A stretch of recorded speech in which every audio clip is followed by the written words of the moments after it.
स्वरूप से ही पुण्य प्रदान होता है, स्वरूप से श्रद्धा प्रकट होती है, स्वरूप से निष्ठा का जन्म होता है, और स्वरूप ही हमें भक्ति से जोड़ता है। इसीलिए प्रतिमा का, मूर्ति का अवतरण हुआ समाज में पूजन के लिए।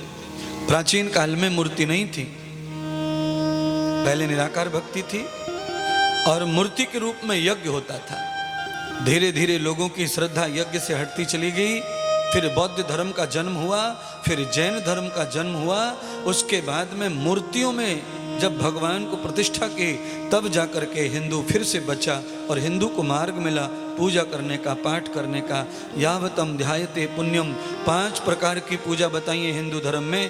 पहली ब्रह्म पूजा, फिर देव पूजा, फिर पितृ पूजा, फिर बलवैश्य पूजा और फिर अतिथि पूजा। ये 5 पूजा जो घर में रोज करते हैं उनका घर स्वर्ग है, उन्हें कहीं स्वर्ग में जाने की जरूरत नहीं है। उनका घर वैकुंठ है, उनका घर धर्मशुद्धता है, उनका घर ही वैकुंठ है।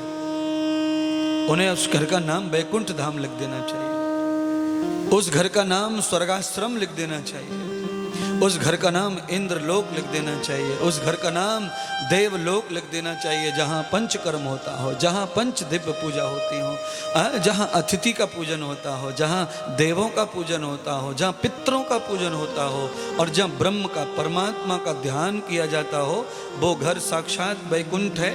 हमें वैकुंठ में जाने की जरूरत नहीं। और मैं तो कभी कल्पना नहीं करता कि मुझे वैकुंठ दो, मुझे स्वर्ग दो, मुझे फलाना दो, मुझे ठिकाना दो, कुछ नहीं। आपके पास जो है ये वैकुंठ है, यही धाम, यही सर्वस्व है। यावतम लोकम प्रियम।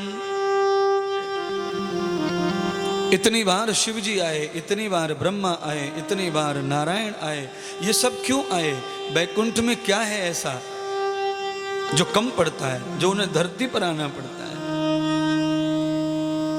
धरती में रस है, धरती में सुगंध है, धरती में याराना है, धरती में प्यार है, धरती में रिश्ते हैं जो भगवान को चाहिए। पर इस धरती पर केवल रिश्ते के लोग नहीं हैं, इस धरती पर कुछ फरिश्ते भी रहते हैं और कुछ शैतान भी रहते हैं। यस्तम कर्मम विभूषितम यथ जानम उत्पत्स्युक्तो हो जातम भूषणम कृत्वाम कर्मणो जात फलश्रुति। आदमी के संस्कारों के अलग अलग फल हैं, उसी फल स्वरूप लोग अच्छे और बुरे पैदा होते हैं।